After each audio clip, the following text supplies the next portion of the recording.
Good evening, welcome to G24 for your English news. Now the top stories. Driven by the excellent performance of Comilog, the national mine operator, manganese production has been steadily increasing in recent years. The World Trade Organization has backed the US request to impose tariffs on European goods, potentially sparking a new trade war across the Atlantic. World number one, Novak Djokovic, improved top-quality tennis for his local fans in Tokyo, speeding to the semi-finals with a 6-1, 6-2 victory against Luka Pouille. That's all for our top story. Stay with us for more details in this newscast.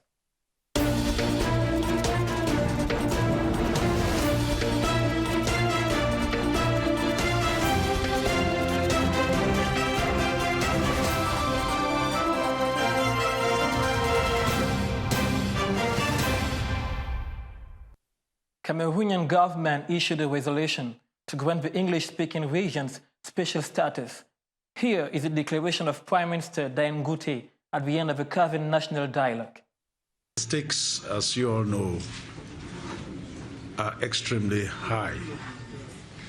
We have had 2 out of 10 regions in our country that have been in turmoil for the past 3 years. We believe that this is the beginning of the end of this crisis in these 2 regions. So I thank you very much for your participation, for your enthusiasm. It's refreshing.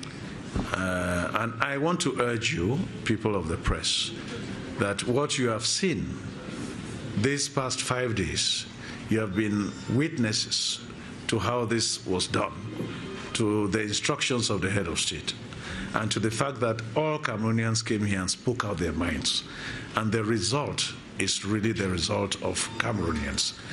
Please, we have to take this out to the 4 corners of our republic, and in particular to the northwest and to the southwest, to all the remotest corners of those 2 regions, to tell people that this is what Cameroonians want.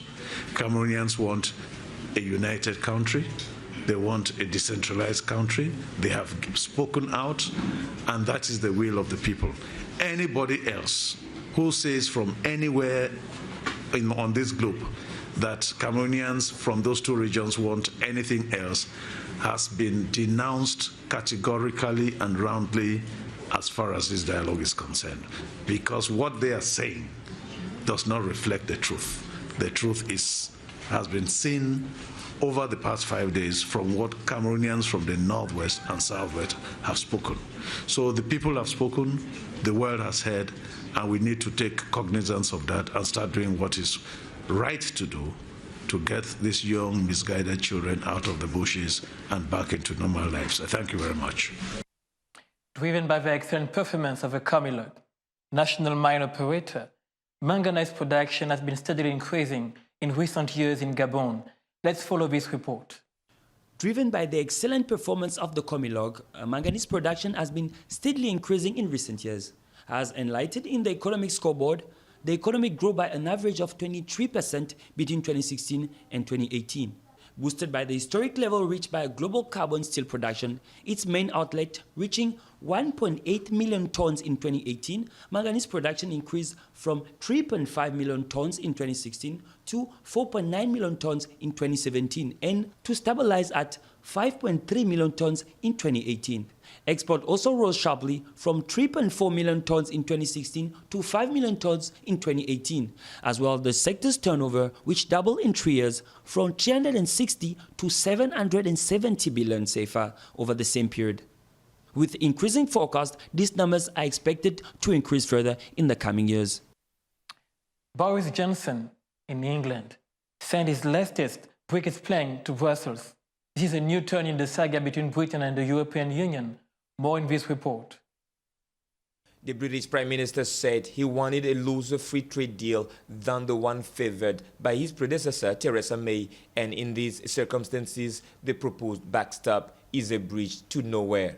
Writing to European Commission President Jean-Claude Juncker, Mr. Johnson also said it would be a failure of statecraft for which we would all be responsible if the two sides could not strike a deal before the October 17th European Council meeting. While DUP welcomed the new proposal, Labour leader Jeremy Corbyn said it's worse than the Theresa May deal.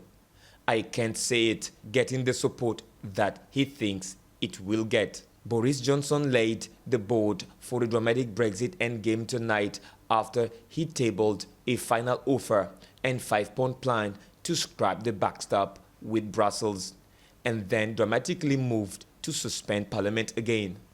The Prime Minister ramped up pressure on the EU by finally sending details of his plan to Commission President Jean-Claude Juncker and challenging him to accept a responsible compromise. However, he made it clear the only alternative to his proposal is no deal. The 5-point plan involves keeping Northern Ireland in the single market when it leaves the EU customs union with the rest of the UK, giving Stormont the right to veto staying in all-island regulatory zone, conducting customs checks away from the border, putting money aside for Belfast and Dublin, and keeping freedom of movement between the UK and Ireland.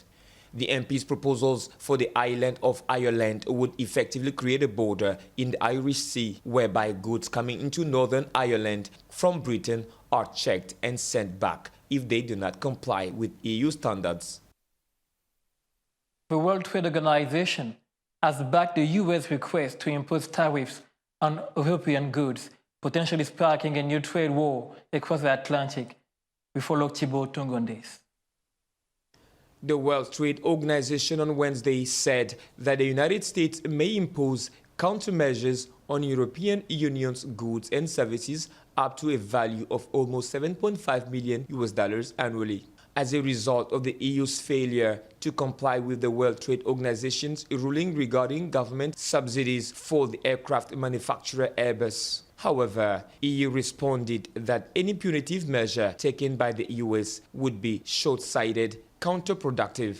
In an arbitration decision announced Wednesday, World Trade Organization said that the amount is commensurate with the adverse effect suffered by Airbus' US rival Boeing in terms of lost sales and impede deliveries of its aircraft. The United States had requested authorization to impose $10.56 billion annually in countermeasures. According to WTO rules, the United States may now ask the WTO's dispute settlement body for authorization to impose countermeasures up to the amount fixed by the ruling. This is the largest arbitration award in the history of the WTO. The United States can make this request at the next regular DSB meeting scheduled for October 28th or request a special DSB meeting. Following a Wednesday arbitration decision, the EU released a statement quoting its Trade Commissioner Cecilia Malmström as saying that the European Union takes note of the decision in the Airbus case and the level of possible countermeasures. We're still in the USA, where technology is boosting the housing sectors as items are used in order to simplify processes. Let's watch this. Technologies like virtual reality and artificial intelligence have been changing the real estate services in the United States, giving an edge to those agents adopting them in the highly competitive market. The model of real estate agents showing clients around properties has stayed the same for decades, but tech startups are aiming to change the game. In Silicon Valley, the company really shows how through its VR-based website, prospective buyers can tour houses virtually without ever stepping outside the door. The company's tools even allow users to do something called idea staging, testing out different potential looks for the same room.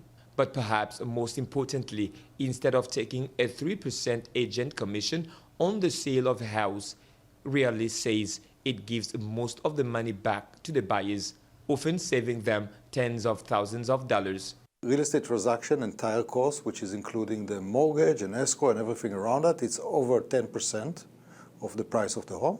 Using technology being so much more efficient than anyone else that we can actually reduce the cost and pass those savings toward the consumer. John Mayer, managing partner of the virtual capital company Starship Capital, suggests that real estate agents should adopt such new technologies so as to gain a foothold in the market. The startups that are truly cutting out the fat, quote unquote, in this very, quite antiquated world of real estate are the ones that I think are really going to be the long-term winners. I think if you're a real estate agent, you might want to be a little bit concerned about it. Many other tech startups like Really are entering the market. For example, Open Door, which allows people to visit homes on their own schedule and unlock the door with their smartphones. Tech giant Amazon aims to have a slice of the action, though not in the way of selling homes, by joining forces with the residential real estate brokerage company Realogy to launch Turkey.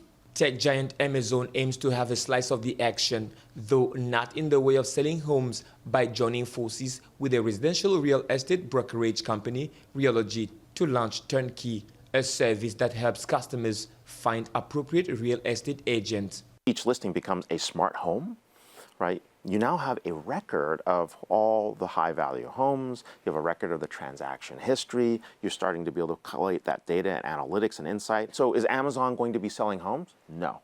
Is Realogy going to continue selling homes? Yes.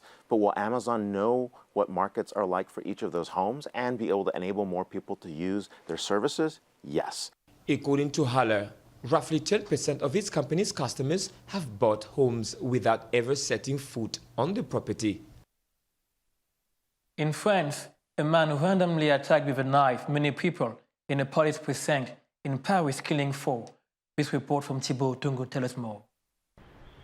4 policemen were killed in a knife attack at Paris police headquarters on Thursday, according to city prosecutor Remy Hayes. The 3 police officers and 1 female police administrative worker were killed by a fellow member of staff, who was later shot dead, authorities told CNN. The incident took place inside the building, which is located near Notre Dame Cathedral on the Ile de la Cité in central Paris.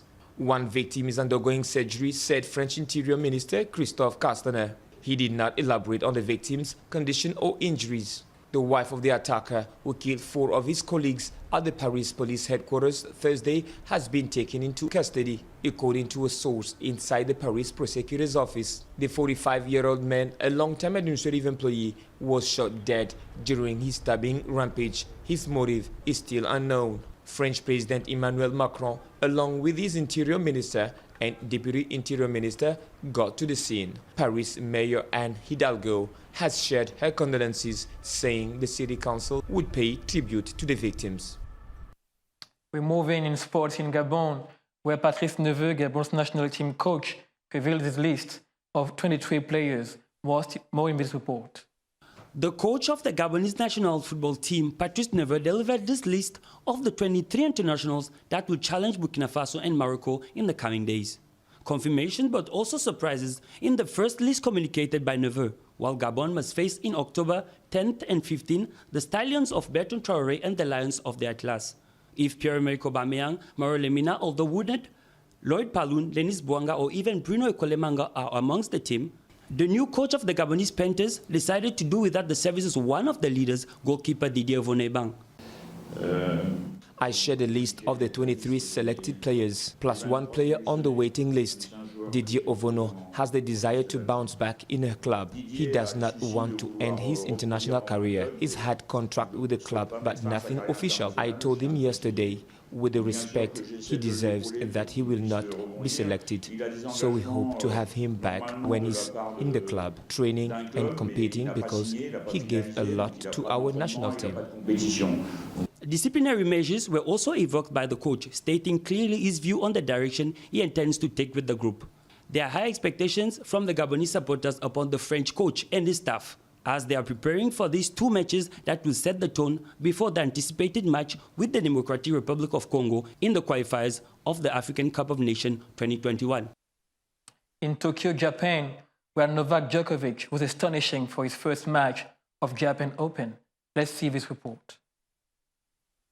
while number one Novak Djokovic continued to deliver top-quality tennis for his local fans in Tokyo, sprinting into the semifinals with a 6-1, 6-2 victory against Lucas Pouille on Friday at the ATP 500 event.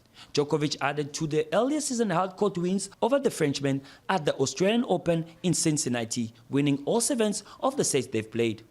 The Serbian hit 5 aces in cruising to a 1-set lead as Pouille was broken twice with misdirected volleys.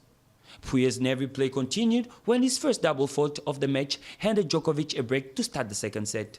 The Serbian went on to earn 70% of the total points to complete an emphatic win in just 50 minutes. Djokovic is aiming to lift his 4th trophy of the season and 65th overall on his tournament debut. The 32-year-old previously won 6 titles and posted a 29-0 record at China's Open in Beijing before opting to change up his Asian swing schedule. He will face either 2017 champion David Goffin or Hyun Chung for a place in the final.